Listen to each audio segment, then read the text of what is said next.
Prezados alunos do curso de TTI do ITED, eu sou Ismael Oliveira e neste bloco nós daremos início à disciplina de Direito e Legislação. Aqui na disciplina de Direito e Legislação, eu me proponho a apresentar ao nosso aluno uma gênese, a base, o início de tudo aquilo que nós vimos lá na disciplina de operações imobiliárias. Como que chega no contrato de compra e venda propriamente dito? Como que chega no contrato de locação propriamente dito? Que fatores, que elementos precisam ser reunidos, precisam ser observados, precisam estar configurados para que determinado negócio, para que determinada transação imobiliária possa legalmente, possa juridicamente com validade ocorrer. Então, como vocês têm observado, eu sempre me proponho a apresentar aos senhores a prática daquilo que é a atuação do corretor de imóveis no dia a dia, apresentando a disciplina por esse viés, sem obviamente descuidar da parte teórica, que é fundamental para o posicionamento técnico do profissional do corretor de imóveis. E da mesma forma, aqui eu não vou ter a intenção de esgotar teoricamente toda a parte do direito que normalmente se vê no curso, na graduação de Direito, mas tão somente apresentar a vocês, sem descuidar, obviamente, desse fator técnico relacionado à teoria, mas apresentando a disciplina mais por um viés prático do que eminentemente teórico, ok? Dito isto, o nosso estudo aqui no Direito ele vai iniciar pela parte na qual nós tratamos das pessoas. Essa parte aqui do nosso estudo, ela se encontra devidamente prevista no Código Civil, o Código Civil de 2002. Então, antes de qualquer coisa, eu recomendo ao aluno que acesse lá o site do Planalto e busque o Código Civil de 2002, ou então basta você jogar Código Civil Planalto lá no Google e vai aparecer para você o Código Civil todinho. Então é com base no Código Civil que nós vamos estar fazendo aqui esse nosso estudo, iniciando pelas pessoas. O que vem a ser, segundo a classificação doutrinária, segundo o que determina a lei, o que vem a ser uma pessoa? Pessoa é o ente físico ou coletivo suscetível de direitos e obrigações. Nós dizemos tecnicamente no direito que pessoa é um sujeito de direito. Quando você ouvir essa expressão sujeito de direito, entenda que ela é designada para especificar que alguém é suscetível de direitos, assim como também de contrair obrigações. Um outro ponto a observar nessa conceituação aqui de pessoa é que, note, nós falamos de pessoa física e nós falamos de ente físico para designar pessoa física e nós falamos aqui de ente coletivo para designar a pessoa jurídica. E por que a gente prefere, eu particularmente acho mais adequado falar em ente físico e ente coletivo, ao invés de diretamente falar de pessoa jurídica? Porque quando nós falamos de pessoa jurídica, o termo pessoa jurídica já nos remete à constituição de um ente coletivo devidamente formalizado, devidamente registrado, tal qual uma empresa, uma associação, daí por diante. Só que existem situações que essa pessoa jurídica, ela existe de fato, mas ela não existe de direito. Imagine você, corretor de imóveis, que abra uma imobiliária e crie um nome, imobiliária, corretores associados, mas você não faz o devido registro, você não emite CNPJ, você não faz a inscrição no Cresce da pessoa jurídica, mas há ali todo um agrupamento de bens, há todo um agrupamento de patrimônio direcionado à realização de uma atividade.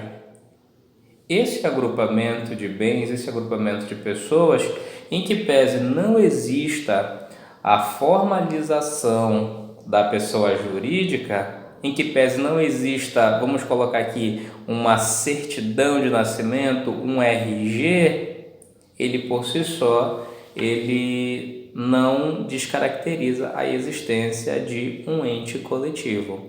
Daí porque na justiça, empresas que existem de fato e daí por diante, elas acabam sendo consideradas pela justiça, principalmente quando elas estão ali inseridas num contexto de direitos e obrigações que precisam ser cumpridas. Ok? Então, a pessoa é o ente físico ou ente coletivo que é suscetível de direitos e obrigações. Tecnicamente, a pessoa é sujeito de direito. Então, nós temos a pessoa natural e a pessoa jurídica. A pessoa natural, ela é o ser humano. Nós, eu, você, como seres humanos, pessoa. E aqui é importante destacar que a pessoa natural, ela adquire personalidade a partir do nascimento com vida. Isto é, se uma pessoa ela nasceu lá em 2015 e ela não foi registrada no ano de 2020, não quer dizer que essa pessoa não existe, tá? Ela só não tem ali um documento que ateste o nascimento, que formalize o registro de nascimento, mas essa pessoa, sem o registro de nascimento, ela possui personalidade, tá? Possui personalidade jurídica. Portanto, ela tem ali toda uma aptidão para direitos e obrigações. A personalidade, esse conjunto de direitos e obrigações, na pessoa natural, ele é adquirido a partir do nascimento com vida.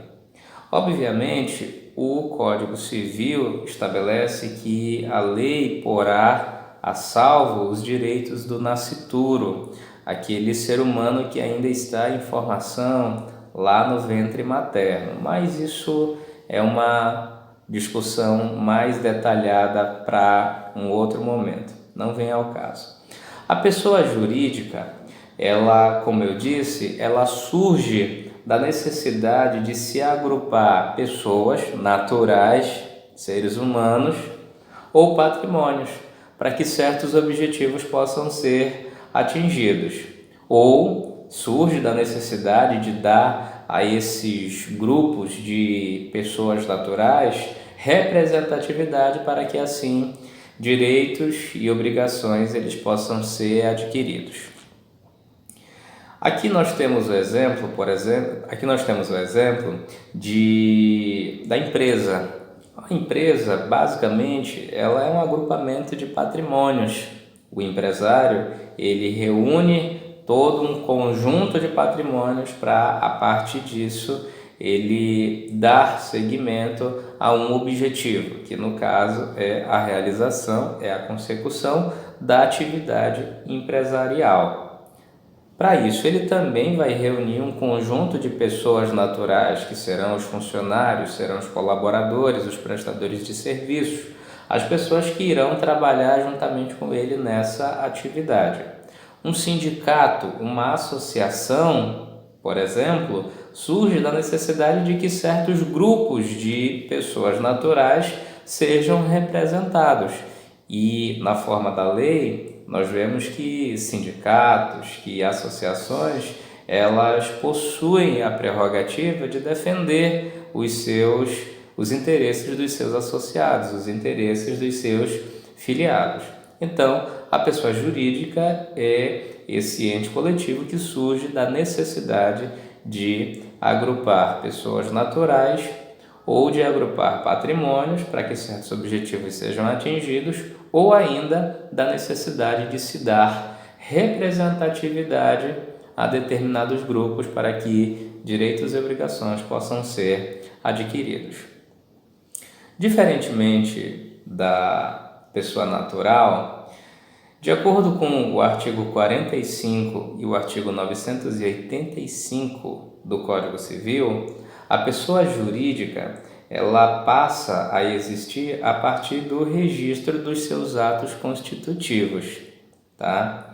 Ou seja, a pessoa jurídica ela tem sua existência devidamente delineada a partir do momento em que o empresário ele elabora o contrato social e registra na junta comercial a partir do momento em que se faz toda a formalização desses atos constitutivos.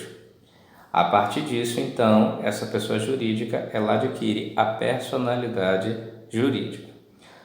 Agora, é importante a gente fazer a ressalva que eu explicitei ainda há pouco, de que é possível que determinada pessoa jurídica, sem o registro dos atos constitutivos, ela seja reconhecida como tecnicamente se diz no direito, como uma universalidade de fato. Tá? Há uma situação de fato. É muito comum isso acontecer. Empresas que são constituídas de fato e não tem ali a constituição formal com o registro dos atos constitutivos, condomínios cujas incorporadoras não finalizam o procedimento de incorporação. Nós vimos lá na disciplina de operações imobiliárias que a incorporação imobiliária ela se encerra a partir do momento em que o incorporador ele institui o condomínio e entrega o condomínio aos adquirentes das unidades ali do empreendimento. Então, existem casos em que a incorporadora ela não conclui esse procedimento e aí os adquirentes eles vão morar cada um nos seus apartamentos, os adquirentes vão cada um morar nas casas que foram adquiridas, havendo ali a constituição de um condomínio de fato, já que eles farão uso de uma área comum, já que eles estarão interligados a partir de determinados bens comuns. Todavia, esse condomínio ele não tem registro, ele não tem ali a formalidade necessária para que certos direitos e obrigações eles sejam contraídos. Por exemplo, um condomínio que não é legalmente constituído, ele não tem como contratar funcionários. Mas na prática se vê que ali o condomínio, aquele conjunto de moradores, eles elegem um síndico e esse síndico ele acaba chamando algumas pessoas para trabalhar na portaria, nos serviços gerais, na limpeza e paga essas pessoas de acordo com o determina a CLT, formando então um vínculo empregatício. No final, essas pessoas elas saem do emprego e, como os direitos não foram pagos, já que não tem como se fazer o registro pela ausência da pessoa jurídica de direito, essas pessoas vão demandar na justiça. A justiça então reconhece essa universalidade de fato, essa pessoa jurídica não constituída formalmente como uma universalidade de fato. E aí, então, impõe-se a obrigação de que as verbas daquele funcionário sejam, então, adimplidas. Ou o síndico assume a responsabilidade de adimplir em nome do condomínio, ou então aquele débito ele deve ser rateado em partes iguais entre todos os moradores ali daquele condomínio de fato. que teriam sido então beneficiados com a prestação do serviço. Então, essa é a classificação, essa é a distinção entre a pessoa natural e a pessoa jurídica. Falando ainda de pessoa jurídica, é importante verificar o rol que consta nos artigos 41 e 44 do Código Civil, no qual são elencadas as pessoas jurídicas de direito público interno e as pessoas jurídicas de direito privado, tá? O que basicamente quer dizer isso? Pessoa jurídica de direito público, pessoa jurídica de direito privado. Quer dizer que a uns se aplicam as normas de direito público, normas que, dentre outros, têm ali como base a supremacia do interesse público, tá? a estrita observância da legalidade, tá? E o outro grupo de pessoas jurídicas de direito privado, elas estão sujeitas às normas do direito privado, tá? As normas que regem as relações entre particulares.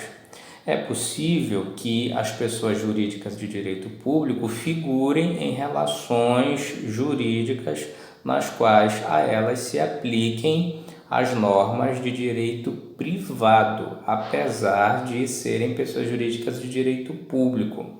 Por exemplo, se nós temos um contrato de locação que é celebrado entre o seu cliente corretor de imóveis como particular e como inquilino nós temos a prefeitura de uma determinada cidade, a essa relação haverá a incidência da lei do inquilinato, uma norma de direito privado. Não haverá aqui a aplicação da lei que regulamenta os contratos administrativos, os contratos celebrados pela administração pública. Pois bem, quem são então as pessoas jurídicas de direito público interno? Nós temos a União, os estados, o Distrito Federal e os territórios. Temos ainda os municípios, as autarquias e as associações públicas e ainda as demais entidades de caráter público criadas por lei. Esse é o rol previsto no artigo 41 do Código Civil, especificando quem são as pessoas jurídicas de direito público interno. Já as pessoas jurídicas de direito privado, nós temos as seguintes: as associações, as sociedades, as fundações, as organizações religiosas, os partidos políticos e as empresas individuais de responsabilidade limitada. Todos esses entes regidos, regulamentados pelo direito privado, eles são as pessoas jurídicas de direito privado. Avançando aqui no nosso estudo, vamos falar dos conceitos de personalidade jurídica, capacidade civil. Vamos entender melhor esses conceitos para a gente avançar um pouco mais, para entender como que certos direitos, direito de contratar, de negociar, de transigir, eles são exercidos. Que pressupostos devem ser atendidos nessas hipóteses? O artigo 1º do Código Civil diz o seguinte: toda pessoa é capaz de direitos e deveres na ordem civil. Daí, então, deriva o conceito de personalidade jurídica. A personalidade jurídica é justamente essa aptidão para adquirir direitos e contrair obrigações, tá? A personalidade jurídica, ela não se confunde com o conceito de capacidade civil. Na capacidade civil, nós temos um poder de ação que é conferido pela personalidade jurídica para que o seu titular, o titular dessa personalidade jurídica, dos direitos que são inerentes à personalidade jurídica, eles possam, por si só, ser exercidos pelo seu titular. Ou seja, é a possibilidade desse sujeito de direito ele figurar numa relação jurídica como sujeito ativo ou passivo, tá? Em outras palavras, a capacidade civil é a possibilidade daquele que detém a personalidade jurídica exercer por si só os seus direitos. Notem que uma coisa é diferente da outra. Imaginem o seguinte, uma determinada pessoa que vem a falecer, tá? E deixa um conjunto de bens, e deixa um patrimônio, vários imóveis ao único herdeiro, um filho de 5 anos de idade. O único herdeiro possui 5 anos de idade. Essa criança de 5 anos de idade, obviamente, pelos direitos de herança constitucionalmente assegurados, ela tem direito ali ao patrimônio que foi deixado pelo genitor. A pergunta é, essa criança de 5 anos, já que os bens passarão a ser dela, essa criança de 5 anos, ela tem aptidão para, com 5 anos de idade, assinar um contrato de compra e venda, vendendo um imóvel, trocando um imóvel, permutando um imóvel ou qualquer coisa nesse sentido? Não tem. Por que ela não tem? Porque lhe falta a chamada capacidade civil. Aí aqui nós entramos no conceito de pessoa capaz, de pessoa incapaz, nos termos da lei civil, no sentido de capacidade civil. Há ainda aqui uma distinção segundo a qual a capacidade civil ela se divide em capacidade de direito, que seria aquela que todos nós temos de ser sujeito de direito, que acaba se confundindo com um conceito de personalidade jurídica, tá? E a capacidade de fato é a capacidade de, por si só, o titular do direito exercer os atos da vida civil. Portanto, entendam que uma coisa é a possibilidade da pessoa natural ser titular dos direitos. Outra coisa é a possibilidade dessa pessoa natural exercer por si só, exercer por ela mesma esses direitos que lhe são conferidos pela personalidade jurídica. Então, um recém-nascido, uma criança, ela tem os direitos que a Constituição, que as leis lhe assegurarem, mas por si só, sozinhas, independentes, não podem exercer esses direitos, por lhes faltar a capacidade civil, a capacidade de fato. Pessoas que por causa transitória também estejam impossibilitadas de apresentar um discernimento daquilo que estão fazendo, também elas têm aqui uma limitação para o exercício desses direitos, faltando a elas também a capacidade de fato.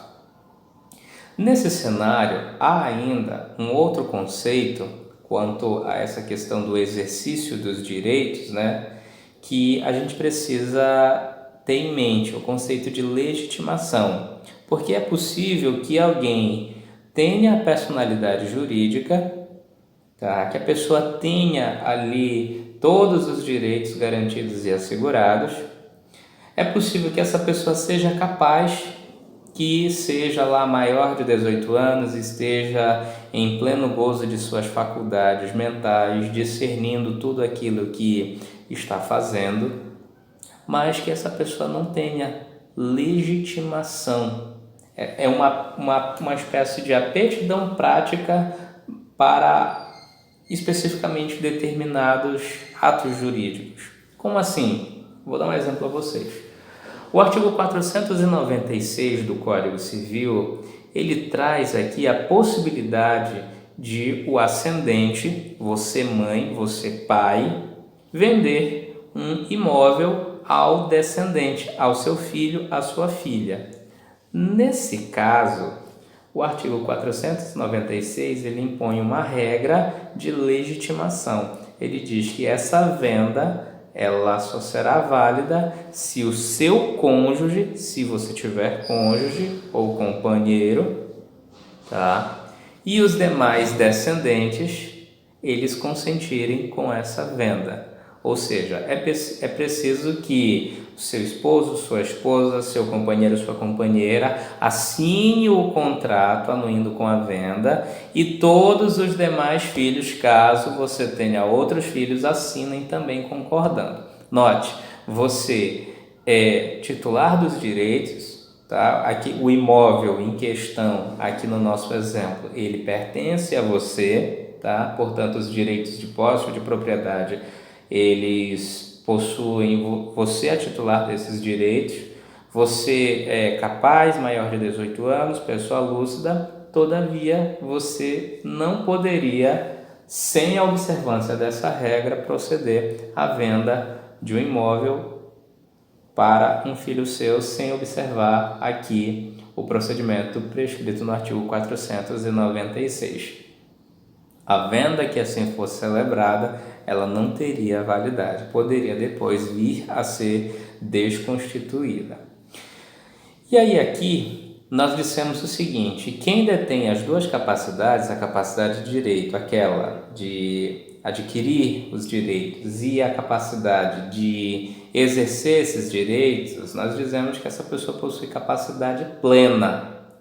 Quem detém só a capacidade de direito, nós dizemos que essa pessoa ela possui a capacidade limitada. E nesse caso, ela não vai poder exercer os direitos. Como é que fica então a situação de uma criança que possui direitos que precisam ser exercidos, que precisam ser defendidos, que precisam ser postulados? Aqui haverá necessidade que uma terceira pessoa legalmente autorizada para tanto represente aquela pessoa incapaz ou complete sua vontade. Aqui, quando eu digo represente ou complete a vontade, eu já estou sugerindo o que nós vamos tratar na sequência, visto que nós falaremos dos conceitos de incapacidade absoluta e de incapacidade relativa. E eu já adianto a vocês, quando nós estivermos diante das hipóteses de incapacidade absoluta, é preciso que o absolutamente incapaz ele seja representado por alguém, ou seja, ele não participará do ato, é o seu representante legal que lhe substituirá às vezes e participará de todas as formalidades do ato a ser praticado. Quando nós falamos da incapacidade relativa, nós pressupomos que o relativamente incapaz ele participará do ato. Todavia, é preciso que haja também a presença do seu representante legal para que a sua vontade ela seja devidamente complementada, para que a sua vontade ela seja devidamente convalidada. Pois bem, então o que vem a ser a incapacidade?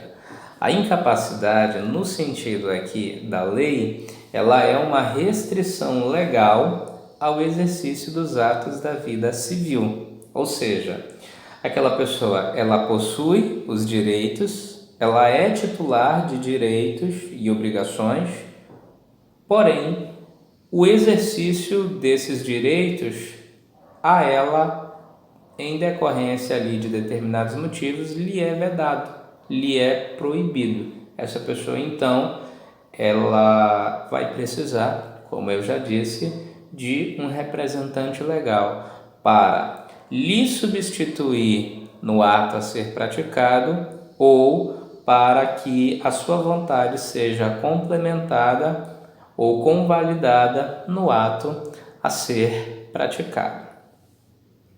Assim, nós temos então, como eu já disse, os conceitos de incapacidade absoluta e de incapacidade relativa.